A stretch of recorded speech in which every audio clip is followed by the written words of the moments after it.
Nosotros nunca bueno, el que se debería de interesar por eso es cada uno de los cristianos, sí, pero principalmente aquella persona que ha sido puesta sobre nuestra vida como mentor. Ujú. Mentor es el que enseña a la mente a través de la palabra. El mentor debería interesarse por ampliar el conocimiento de cada tema y de cada palabra en la Biblia, porque en la Biblia, como fue escrita en hebreo, el Antiguo Testamento, y en griego el Nuevo Testamento, hay palabras que significan muchas cosas. Hay palabras que nos traen un entendimiento en lo que estamos viviendo impresionante. Y la palabra victoria no deja de ser una de ellas. Hemos visto hasta el día de ayer, hemos visto algo así como 5 significados diferentes de la palabra victoria. Victoria no es solamente que se murió el brujo y obtuvimos la victoria. Claro, mi enemigo se murió, amaneció muerto, obtuvimos la victoria. Que entonces, no, hermano, no. Cuando nosotros entonces empezamos a identificar qué significa esa palabra, se nos amplía de tal manera el entendimiento que nos damos cuenta que caminar en victoria solo es posible con Jesucristo. Y aún con Jesucristo, si usted y yo no sabemos lo que estamos haciendo, puede ser que pasen muchos años y nunca hayamos podido disfrutar de la victoria que Cristo ganó para usted y para mí en la cruz. Cristo ganó una victoria, él fue victorioso. La Biblia dice, porque despojando a los principados y a las potestades, las exhibió públicamente, triunfando sobre ellos en la cruz. Esa fue la victoria gloriosa de nuestro Señor Jesucristo en la cruz del Calvario. Y esa victoria nos la trasladó a usted y a mí. A usted y a mí. Sí, claro. Pero ¿cómo está viviendo esa victoria el cristiano? ¿Cómo la está viviendo? Porque nosotros deberíamos entender que esa victoria la debemos vivir en la obediencia al Señor Jesucristo y en la resistencia a toda obra infructuosa de las tinieblas. Pero, le repito, no nos enseñaron así. Y uno ve mucho cristiano por ahí sin victoria. Sin victoria. En vez de victorioso, vencido. Vencido por la ira, por el pleito, por la contienda, por un pecado, por una inclinación perversa, por una mala intención. Vencido por un odio, por una falta de perdón. Vencido por una codicia, por un deseo, por un anhelo, por un prototipo que tiene el corazón y desea. Y no son vencedores, ni como lo dice el Señor, más que vencedores en Cristo, no. No, están vencidos y muchos lo expresan. Cuando el creyente fue enseñado, porque fuimos enseñados así, no sé quién se inventó eso, pero fuimos enseñados en la queja. La queja. Cristiano que no se quejaba, estaba mal. Cristiano que decía, bien, bien mi hermano, gloria a Dios, bien. Tenga cuidado, hermano, tenga cuidado, porque el verdadero cristiano, el verdadero cristiano está en luchas, en dificultades. El verdadero cristiano tiene que enfrentar ataques y, hermano, tenga cuidado porque el diablo lo puede estar enredando. Que le está yendo muy bien, eso no es bueno, eso no es así. Entonces el cristiano rápidamente aprendía a quejarse. Muy duro, muy difícil. Eso es para guapos, para valientes. La lucha, no la tribulación, el ataque. Y la queja, no nos enseñaron eso. La queja nos aparta de Dios. La queja nos aleja de la victoria que nos dio el Señor. Entonces, recordemos que la palabra victoria significa una libertad abierta, ancha, libre, seguro, libertad. La palabra victoria en el Antiguo Testamento significa una libertad amplia, espaciosa, segura. El segundo significado, llegar a la meta deseada. Dice que es un lugar que brilla para nosotros, la meta, el lugar donde queremos llegar, un lugar brillante. El tercer significado dice rescate, salvación, libertad para el que clama. Una una libertad, un rescate, una salvación, pero a través del clamor. Bueno, no le voy a seguir diciendo porque quiero desarrollarle estos temas. Hablemos de la libertad. Lo primero que dice la Biblia es que la victoria significa libertad. ¿Cuántos tenemos libertad en este lugar?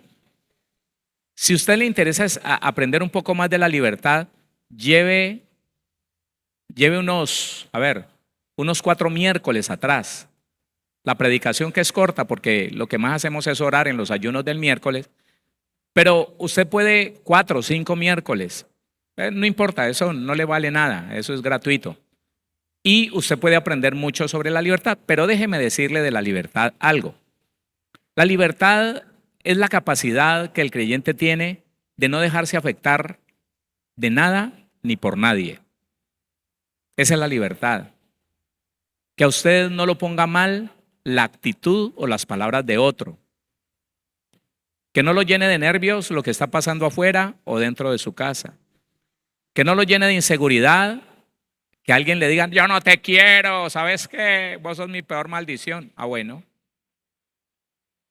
La libertad es tener la capacidad de perdonar al que me quiso ofender, porque yo no me dejo ofender.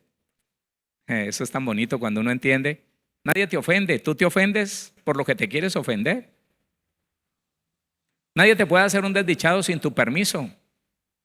Simplemente cuando la actitud del alma es de víctima, entonces claro, alguien dice algo, alguien mira de tal manera. ¿Alguien se rió? Claro, se está riendo de mí, se está burlando de mí, claro.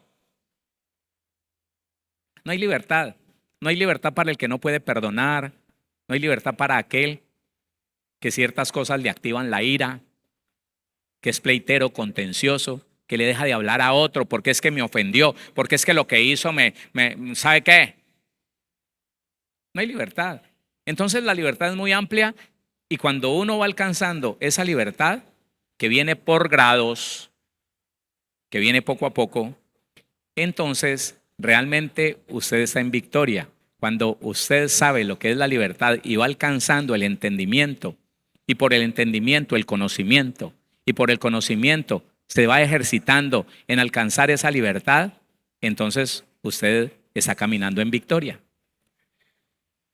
Porque eso fue lo que estudiamos ampliamente ayer, que tiene el significado de algunas palabras en el Antiguo Testamento. Entonces hablemos muy poco de la libertad, vamos a hablar muy poco de la libertad. Juan capítulo 8, y sé que eso es complemento para lo que hemos venido enseñando los miércoles. El Evangelio de Juan, capítulo 8, el versículo 31 y 32. Dijo entonces Jesús a los judíos que habían creído en él: si vosotros permanecéis en mi palabra, seréis verdaderamente mis discípulos, personas que aprenden de Cristo, no de otro. Míreme acá, iglesia del Señor. Aprendamos eso, hermano. Hay mucha gente aprendiendo de otro hombre por ahí en las iglesias. Hay muchos cristianos que se llaman cristianos, pero no siguen a Cristo totalmente. Siguen la revelación de un profeta, siguen la revelación de un pastor, siguen las deducciones que hizo un pastor de la Biblia. Y no están aprendiendo de Cristo, están aprendiendo de un hombre. Esas personas jamás serán libres. Porque el único que puede alcanzar la libertad es aquel creyente que aprende de su maestro, el Señor Jesús. Dijo entonces Jesús a los judíos que habían creído en él: si vosotros permaneciereis en mi palabra, permanecer es estudiar, perseverar, escudriñar, volver a repasar. Dice, seréis verdaderamente mis discípulos y conoceréis la verdad, y la verdad os hará libres. A ver, voy a tratar sin dejar de explicarle, voy a tratar de ser muy práctico en esto. Lo que a nosotros no nos enseñaron es que la libertad no viene porque un ministro le diga a un demonio que está en una persona: fuera, en el nombre de Jesús te vas, suéltalo ahora. El demonio se va, pero la libertad no está en él, porque ese mismo demonio va a volver. Y va a volver no solo como se fue, va a volver con 7 espíritus peores. Eso dice la Biblia. La verdadera libertad, la libertad que perdura, la libertad que permanece, solamente llega a través de estudiar la Biblia, escudriñar las Escrituras, conocer la verdad de Cristo, y esa verdad empieza a proveerte una libertad. Por favor, hermano. Mire, yo le puedo poner tantos ejemplos de lo que es esa verdadera libertad. Una persona que llega a la iglesia, vea que necesito liberación, sí, claro, ya de una vez, fuera, fuera. Ay, gracias, estoy más tranquilo. No se preocupe, 15, 20 días está peor. Claro. Mire, yo conocí un hombre que había aprendido de su padre que a las mujeres había que tratarlas duro. Y él llegó a la iglesia cristiana y escuchó lo que se decía de la relación de pareja, pero su corazón estaba blindado. Su mente no aceptaba lo que dice la Biblia. ¿Qué dice la Biblia? Que el hombre debe de tratar a la mujer, a su esposa, como la niña que nunca dejará de ser, con cuidado, con ternura, con romanticismo. Sí, firme para las decisiones que tiene que tomar, pero nunca maltratarla. Pues este hombre aprendió a maltratarla. Y aunque yendo a la iglesia, no la siguió maltratando en la misma dimensión y en la misma frecuencia de antes, pues ya con 4 años de evangelio, ya la había agredido 3 veces, casi una vez por año. Pero iba a una congregación donde era solamente ministración y hablar de dinero, y una iglesia pequeña pero que no enseñaban la Biblia. Hay congregaciones así. Y no me diga, pastor, no critiquen, no, es la verdad. Entonces cuando llega y me pide consejería, yo lo que hago es indicarle que debe de tomar la escuela prematrimonial. Pastor, pero yo tan viejo, yo tengo tantos años. Bueno, entonces no le puedo ayudar. Ay, pastor, no sea tan estricto, no sea tan... Sí. ¿Quiere que le ayude? Sí. Listo, haga la escuela prematrimonial. Bueno, ¿sabe qué? 10 clases después, cuando ya había tomado 10 clases de escuela prematrimonial, se rascaba la cabeza y con lágrimas en los ojos decía, pastor, yo hubiera aprendido desde antes cómo tratar a mi esposa. ¿Y qué le operó el cambio? ¿Qué le dio la libertad a ese hombre maltratador? ¿Qué le operó esa libertad? La verdad de Dios, no más. La verdad de Dios rompió ese esquema, esa enseñanza de su padre, y puso dentro de ese ser la verdad de Dios. A esa mujer no la toques. Si no es para acariciarla, no la toques. Y me decía, entonces ahora tenía otro problema. Entraba en ansiedad, en depresión, porque se sentía culpable y todavía no tenía la libertad suficiente. Oiga cómo el Señor va conquistando áreas y va libertando áreas de la vida del ser humano. Pastor, no tengo la capacidad de reconocerle a mi esposa que la maltrataba. No tengo la capacidad de confesarle, como dice la Biblia, que el que confiesa su pecado y se aparta alcanzará misericordia. No soy capaz de ir a hacer lo que dice Santiago capítulo 5, versículo 16. Confesaos vuestras ofensas unos a otros. Me da una vergüenza reconocerle a mi esposa que yo la maltrataba, que yo fui patán, que fui el peor de los esposos. Tengo ganas de decirle que gracias por aguantarme, pero no soy capaz. Bueno, sigamos estudiando. Porque todo eso es falta de libertad. Y mientras que uno no tenga libertad, no hay victoria. Porque el diablo lo tiene sometido. ¿Qué victoria puedo tener yo si hago lo malo, si hago lo contrario a la Biblia? Tal vez por no conocer la palabra. ¿Qué victoria puede tener un hombre, una mujer que irrespeta a su marido, que le habla de cualquier manera? Ya toda hora es como enojada por la amargura. ¿Qué victoria puede tener? Pero ora y ayuna como una loca. Sí, y vive metida en la iglesia. Y eso es la que más barre, la que más trapea, la que más limpia sillas. Pero ese marido vive más aburrido con ella. ¿Qué victoria puede tener una mujer de estas? Porque no tiene la libertad de hacer lo correcto, de aplicar todas las cosas que dice la Biblia con cada persona. No, que es que mi marido no tiene libertad. No hay victoria en una persona de estas. Entonces, cuando el Señor dice, conoceréis la verdad, se trata de la verdad de Dios. ¿De quién? Y esa verdad me hace libre. Y esa libertad es progresiva. En la medida que yo estudio, por eso hermano, mire, yo le aconsejo a todos los creyentes en el mundo entero, estudien la Biblia, dejemos la pereza.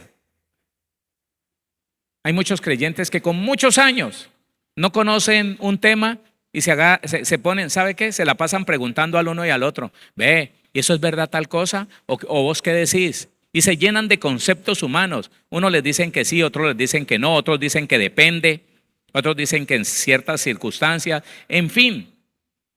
Y cuando vienen y me dicen, pastor, es que mire, yo estoy confundido. ¿Sabe cómo sale de la confusión? Estudie. Claro. Y cuando usted estudie se da cuenta por usted mismo lo que dice la Biblia y ya no le va a importar lo que otro opine.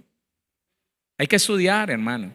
Eso de permanecer en una iglesia cristiana, hermano, dándole vueltas a lo mismo, siempre lo mismo, todo lleno de dudas, todo lleno de incertidumbres, que el uno dice por acá, que el otro dice por allá, creyéndole al pastor. Qué cosa tan terrible es esa, hermano. Qué cosa tan fatal para un cristiano. Es que él no sabe lo que dice la Biblia, pero mi pastor dice, y usted lo ha visto por la Biblia. No, pero es que él dice. ¿Y qué tiene que él diga? Es un hombre, se puede equivocar. ¿Sabe qué? Por su corazón afectado puede estar engañado, puede estar entendiendo la Biblia de una mala manera. ¿Qué haces tú escuchando a un hombre? Vete a la Biblia, mira si es verdad. Si es verdad, esa verdad te va a ayudar a ganar libertad cada día un poco más, hasta que podamos nosotros saber, entender y estar convencidos de que la libertad de Cristo está en mi vida. Eso se llama victoria. Eso sí es verdaderamente una victoria sobre la ira, el pleito, la contienda, las enemistades. Eso es una victoria cuando tenemos libertad de todas esas cosas. Ahora dice, hablando también de la libertad, y dije que iba a agilizar. Versículo 33. Le respondieron, linaje de Abraham somos y jamás hemos sido esclavos de nadie. ¿Cómo dices tú seréis libres? Ahí están cuestionándolo los judíos. 34. Jesús les respondió, de cierto os digo, que todo aquel que hace pecado, esclavo es del pecado. Y el esclavo no queda en la casa para siempre, el Hijo sí queda para siempre. Así que si el Hijo os libertare, oiga, si usted lo puede decir en voz alta, dígalo, así que si el Hijo os libertare, seréis verdaderamente libres. Levante su mano al cielo y dígale al Señor, Señor, tú me has hecho libre y yo quiero avanzar en esa libertad. Quiero crecer en esa libertad que Cristo me dio, que ganó para mí en la cruz del Calvario. Amén. Así que si el Hijo os libertare, dele la gloria al Señor. Seréis verdaderamente libres. Y eso es lo que tenemos que buscar, hermano. Ser verdaderamente libres. No libres de apariencia. No libres cuando nos están viendo. Y que cuando no nos están viendo, por ahí en la soledad, entonces sentimos ese impulso y vamos a las cosas terribles. Vamos a la ira, al pleito, a la contienda. Vamos a la lujuria, a la lascivia, no, a la mentira. No, hermano, eso no es libertad y no es victoria. Ahora, póngale cuidado. El mismo Juan en el capítulo 8, pero el versículo 21, devuélvase por favor.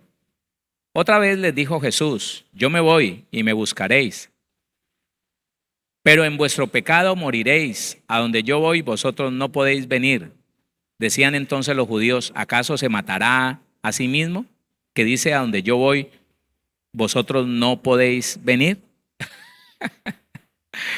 Cuando no hay libertad, escúcheme mi hermano, y por favor, mire, uno de los objetivos que el cristiano debería tener en este tiempo es vivir una vida genuina, una vida sincera delante del Señor. Yo le digo esto porque cuando yo conocí el Evangelio, y yo se lo he repetido muchas veces, lo que encontré fue una inconsciencia en medio de la iglesia cristiana. Un fluir de apariencia. La gente aparentaba ser perfectos. y nunca en ninguna parte, en ninguna iglesia, en ninguna congregación, hay un cristiano que no peque, hay un cristiano que sea un producto terminado. No lo hay. Pero lo que yo encontré era una apariencia, hermano, una apariencia de santidad, y donde se mostraba alguien sincero, donde alguien se atrevía a decirle al pastor: pastor, es que tengo este problema y no he podido salir de este pecado. Hermano, hasta del púlpito lo escarnecían. Y hay que sacar ese pecador, como si el resto de las personas fueran perfectas. No, ese que se atrevió a ser sincero no encontró ayuda. Encontró un verdugo, un señalador que le dijo: fuera, estás destituido. ¿Por qué? Porque los demás eran santos, porque guardaban la apariencia. Escuche, y hay algo muy importante: el entendimiento. ¿Está escuchando esto? El entendimiento, por favor. Estos hombres que escuchaban a Cristo, creo que usted ya lo ha entendido. Todos aquellos que estuvieron alrededor del Señor Jesús, el Señor dijo tantas cosas importantes, tantas cosas que podían cambiar la vida de aquellos que estaban a su alrededor, pero muy pocos entendieron. No entendían. ¿Sabe por qué? Porque cuando el cristiano no tiene libertad para entender las palabras de Dios, entonces se queda en la misma. Y alguien se las explica de cualquier manera y las cree. Déjeme darle un valor agregado. Cuando alguno de nosotros, cuando alguno de ustedes, cuando alguien que ama al Señor, que quiere crecer en el conocimiento de Dios, en el entendimiento de su palabra, reconoce que hay cosas que no entiende, que le cuesta dificultad, por favor busque ayuda, porque esa es la consecuencia de la práctica del ocultismo, o propia o familiar, pero es consecuencia de prácticas de ocultismo. Cuando en la familia de alguno de nosotros practicaron el ocultismo, como herencia le queda a toda esa línea familiar la dificultad para entender la palabra de Dios. Entonces no se conforme con eso. Pero le estoy diciendo que la falta de entendimiento es una falta de libertad. No hay libertad. Y si yo no puedo entender la palabra de Dios, nunca tendré victoria, porque nunca voy a conocer la verdad. Porque la verdad es la única que me hace libre, y la libertad es la victoria que deberíamos perseguir nosotros, usted y yo. ¿Quién dice amén a eso? Ahora, segunda carta a los Corintios, y con esto pasamos de la libertad a otro tema. Segunda carta a los Corintios, capítulo 3. Eso para complementarle que la libertad solamente llegará al cristiano de la mano del Espíritu Santo. ¿Quién trae al cristiano la libertad que Cristo ganó para nosotros? El Espíritu de Dios. Mira, hermano, el Espíritu de Dios es todo para el cristiano. Sin el Espíritu Santo no hay nada. Sin el Espíritu Santo un cristiano es solamente un religioso. Solamente eso. Porque el Espíritu de Dios es el único que lo puede llevar a uno por el camino correcto, dándole muerte a las obras de nuestra carne, activando en usted y en mí el fruto del Espíritu, ayudándonos a hacer las cosas como le agradan a Dios, ayudándonos en nuestra debilidad, santificándonos permanentemente, vivificando nuestro ser, nuestra naturaleza humana, nuestro cuerpo mortal, y ayudándonos a permanecer en libertad. Mire lo que dice el 17. Porque el Señor es el Espíritu, y donde está el Espíritu del Señor, allí hay libertad. Cerciorémonos de tener una comunión muy cercana, una comunión real, una comunión muy sincera con el Espíritu de Dios, para que esa libertad venga a nuestra vida como la victoria que Cristo ganó para usted y para mí. Amén. Listo. Ahora el segundo punto dice así: llegar a la meta deseada, porque es algo que resplandece para usted y para mí. La victoria se consigue cuando usted y yo ponemos en nuestra vida una meta, y esa meta es la salvación. Esa meta es la eternidad con Cristo. ¿Qué es lo que yo entiendo aquí que nos trata de decir el Señor a través de su palabra?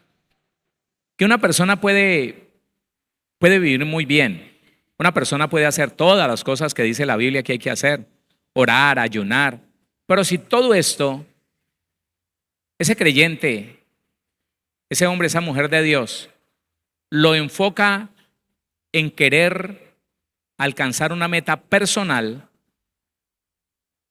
por fuera de la salvación.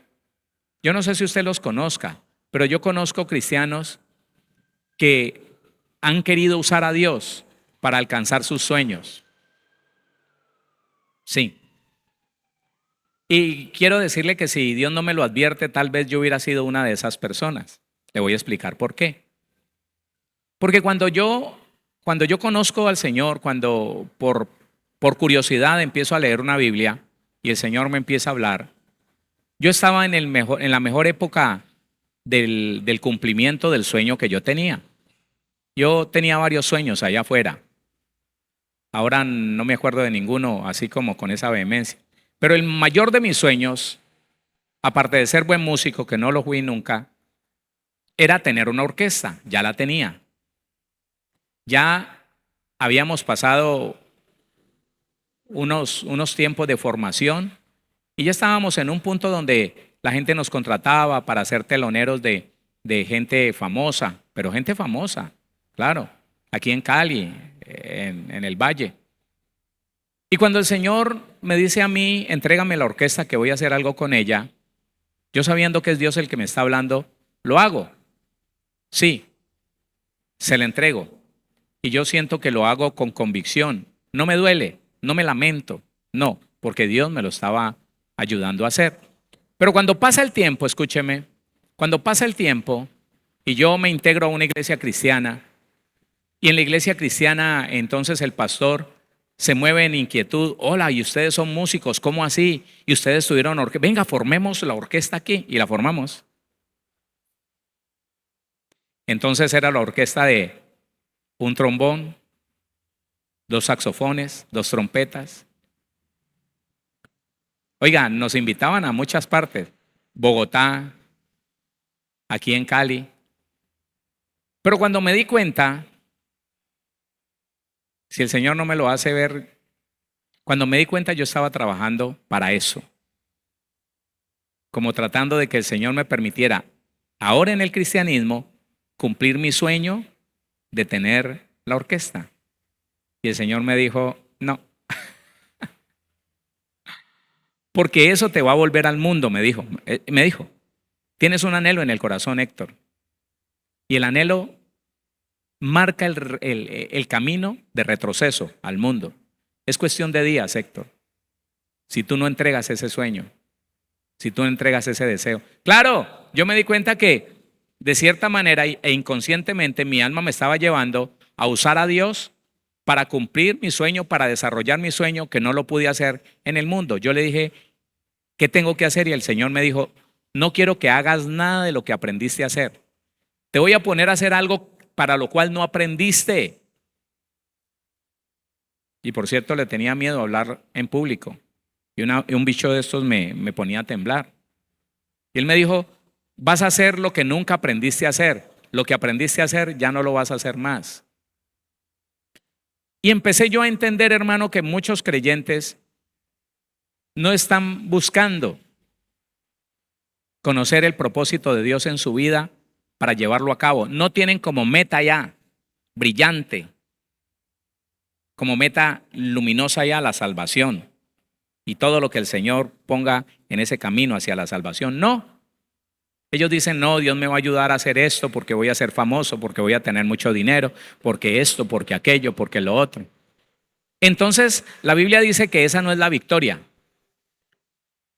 Aunque alcancemos a ser famosos, aunque alcancemos a tener mucho dinero, si esa no fue, escúcheme, si esa no fue la meta que Dios propuso para tu vida y para mi vida, victoria no hay. Porque eso que no hacía parte del proyecto de Dios para mi salvación, me aleja de la salvación, aleja a ese cristiano de la salvación y al final está rodeado del mundo, está rodeado, óigame, de codicia, de mentiras para poder sostener aquello que con tanto anhelo, con tanto esfuerzo pudo llegar a tener. por fuera del propósito de Dios, tratando de usar lo que Dios le dio para cumplir sus propios sueños. Impresionante. Entonces, lo que dice el significado de esa palabra victoria es como que brilla allá. Una meta que queremos alcanzar. Y si usted y yo estudiamos cuál es la meta que deberíamos poner en nuestra vida, la salvación. ¿Qué cosa? En algunas congregaciones ya no se habla ni de salvación, ni de santificación, ni de nada de eso. Se habla de un poco de cosas muy humanas, virtuosas tal vez, pero hermano, usted y yo nunca deberíamos de quitar como punto de llegada, como meta de llegada, la salvación. Es lo más grande que podemos tener, hermano. Oiga, siguiendo hacia esa salvación, si teniendo como meta la obediencia que nos lleva hacia la salvación, si caminando hacia allá, obedeciendo al Señor, en el camino nos salta la felicidad, en el camino nos salta las riquezas, en el camino nos sale al encuentro la fama que la dio Dios, listo. Eso no me va a desviar de la salvación. Pero cuando alguno de nosotros pone como meta de llegada, es que brilla para mí tal cosa, tal otra, pero espérate, eso te lleva a enredarte en las cosas del mundo. Eso te lleva a tener que mentir. No, pero Dios sabe. Es que es para poder alcanzar. Hace muchos años, aquí en esta congregación, yo conocí un hombre joven con su esposa. Y la meta de él era tener una cadena de almacenes de unos productos que en ese tiempo eran novedosos. Y él me decía muy sinceramente, pastor, yo tengo que mentir, pero yo estoy dispuesto a mentir unos días hasta que tome fuerza. Así no es. Porque Dios nunca, jamás va a respaldar un pecado. Y la mentira es un pecado. Aunque muchas personas, aunque muchos ministros hayan despenalizado la mentira. Que porque, como los católicos, ¿no? Que porque hay mentiras blancas, hay mentiras virtuosas. No, señor, mentira es mentira. Y ningún mentiroso entrará al reino de los cielos. Y él estaba convencido de eso. Él estaba convencido que a través de la mentira, él podía llegar a lo que quería. Y no era solamente el mentir, era el alterar documentos, el evadir impuestos y muchas cosillas así. Pero que él se las había propuesto porque él decía, esa es mi meta. Es que yo me propuse esa meta, pastor, y yo sé que lo voy a lograr, y yo sé que voy a tener una cadena. Ya tengo 3 almacenes, pero en todos 3 miente, en todos 3 defrauda. No, así no es. Entonces miremos lo que dice sobre la meta Pablo. Filipenses capítulo 3. ¿Cuál debería ser la meta para usted y para mí? Versículo número 1 en adelante. Filipenses 3:1. Por lo demás, hermanos, gozaos en el Señor. A mí no me es molesto el escribiros las mismas cosas y para vosotros es seguro. Guardaos de los perros, guardaos de los malos obreros, guardaos de los mutiladores del cuerpo, porque nosotros somos la circuncisión, los que en espíritu servimos a Dios y nos gloriamos en Cristo Jesús, no teniendo confianza en la carne. Creo que no necesito decirle que los perros, los mutiladores del cuerpo son los judaizantes, los que dicen se tiene que arrancar un pedazo de carne en eso de la circuncisión. Bueno, pero no estamos en ese tema. Dice, porque nosotros somos la circuncisión, los que en espíritu servimos a Dios y nos gloriamos en Cristo Jesús, no teniendo confianza en la carne. Aunque yo tengo también de qué confiar en la carne, si alguno piensa que tiene de qué confiar en la carne, yo más. Circuncidado al 8º día, del linaje de Israel, de la tribu de Benjamín, hebreo de hebreos, en cuanto a la ley fariseo, en cuanto a celo, perseguidor de la iglesia, en cuanto a la justicia que es en la ley, irreprensible. Pero cuantas cosas eran para mí ganancia, las he estimado como pérdida por amor de Cristo. Analicemos un poquitico la vida de Pablo. Pablo era muy famoso. Pablo tenía un futuro brillante como fariseo, como perseguidor de la iglesia, como persona que capturaba a los cristianos para llevarlos a la muerte, a la cárcel. Pero cuando se le aparece el Señor en el camino y luego Ananías va y le dice lo que le dice, él cambia, su meta cambia, su propósito, su punto de llegada cambia. Y él desprecia toda la fama que tenía en medio de los judíos y prefiere ser menospreciado, prefiere ser perseguido, señalado por perseguir la meta que Cristo puso en su vida. ¿Cristo ha puesto una meta en su vida? ¿Sí? ¿La conoce? ¿Estamos caminando hacia allá? Pastor, ¿cómo camino hacia la meta del supremo llamamiento en Cristo Jesús? A través de la obediencia a su palabra. No hay más. Escúcheme, no hay más. Mandamiento que conozca, mandamiento que decida obedecer. Eso le da seguridad, certeza de que estamos todavía en el camino de la salvación, que vamos hacia la meta del supremo llamamiento en Cristo Jesús. Dice, y ciertamente aún estimo todas las cosas como pérdida por la excelencia del conocimiento de Cristo Jesús mi Señor, por amor del cual lo he perdido todo y lo tengo por basura para ganar a Cristo.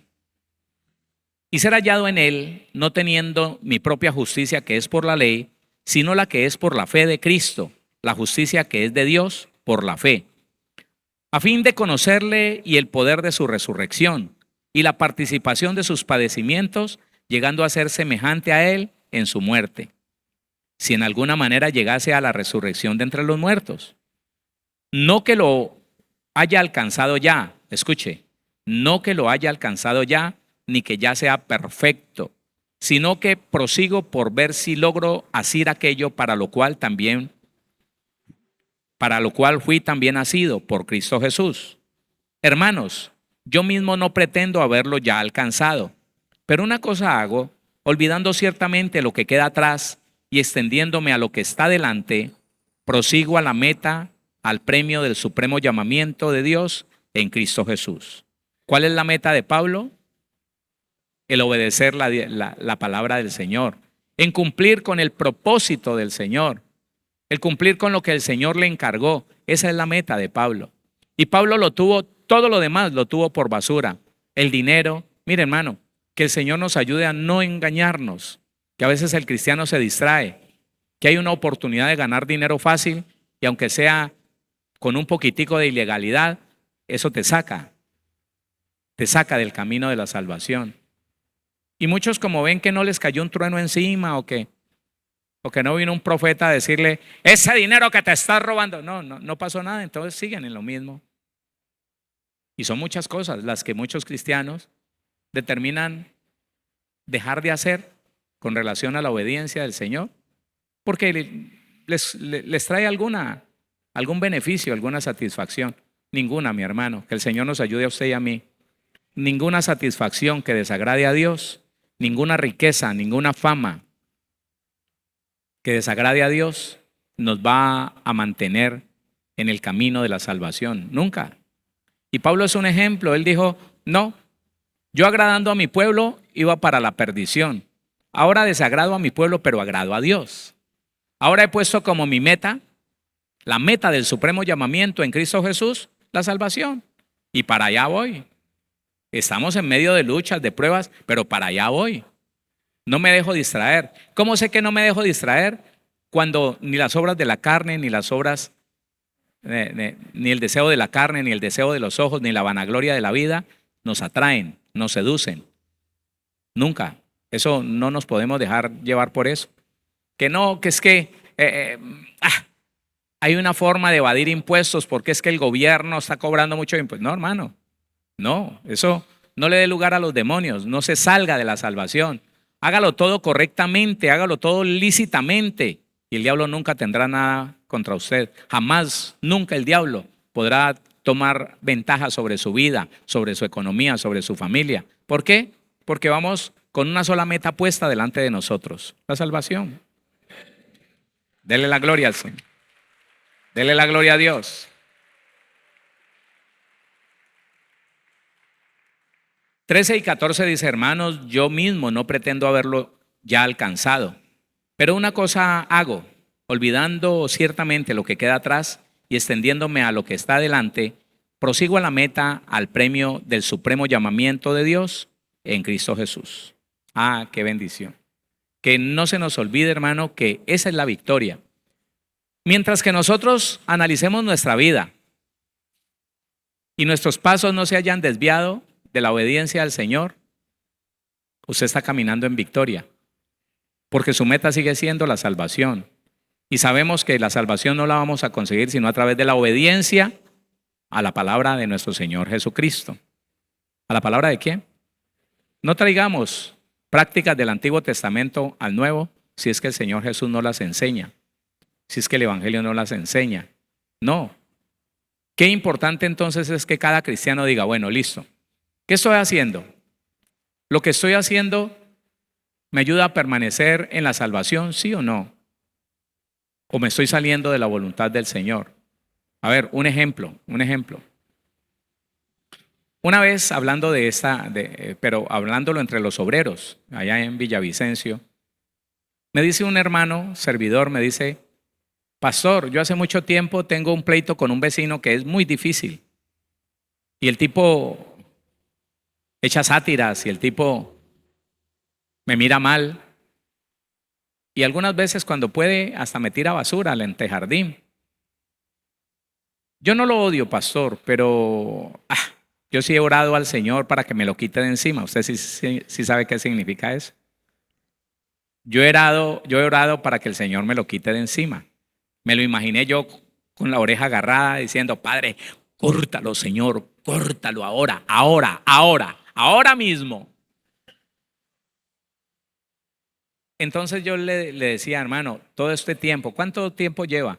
Uy, como 3 años, pastor. Hace 3 años tenés una mala intención con un ser humano. Eso te tiene por fuera. Eso no te permite permanecer en ese camino donde la meta es la salvación. Porque la Biblia dice, ama a tu enemigo. ¿Qué dice la Biblia? Bendice al que te maldice. Ora por el que te persigue y te ultraja, para que seáis hijos de vuestro Padre que está en los cielos. Y él no le hablaba y lo miraba y decía, Señor, quítame este de encima, quítamelo, Señor. Haz justicia de mi enemigo, Padre, porque así dice la Biblia. Y en esos años que él había tenido ese pleito, esa contienda, levemente, imperceptiblemente, había ido decayendo en su economía, había ido decayendo en su paz. Hacía más de un año, había empezado a percibir ansiedad, ya había tenido una crisis depresiva y no sabía por qué. Con su esposa no la iba muy bien, tenía una relación como tensa, como que si se decían algo inadecuado, ¡pum!, explotaban. Pero es por eso, hermano, es por eso. Nunca habrá victoria, nunca habrá libertad si nuestra meta cambia. Tu meta y mi meta tiene que ser la salvación. ¿Lo cree o no lo cree? Bueno, entonces vamos a permanecer en ella. Aleluya. Tengo otras cositas que decirle, pero ya será mañana. Lo espero mañana para que sigamos con este tema, porque ese es un mes determinado como el mes de victoria. Si no aprendemos cómo permanecer en victoria, seguir escuchando cristianos que no saben por qué les va así, por qué no les resulta esto, por qué no les va por acá, por qué el Señor no le responde. Eso es muy terrible, hermano. En cambio, cuando uno conoce la verdad de la Biblia, puede caminar en esa verdad y ver los resultados maravillosos de esa verdad.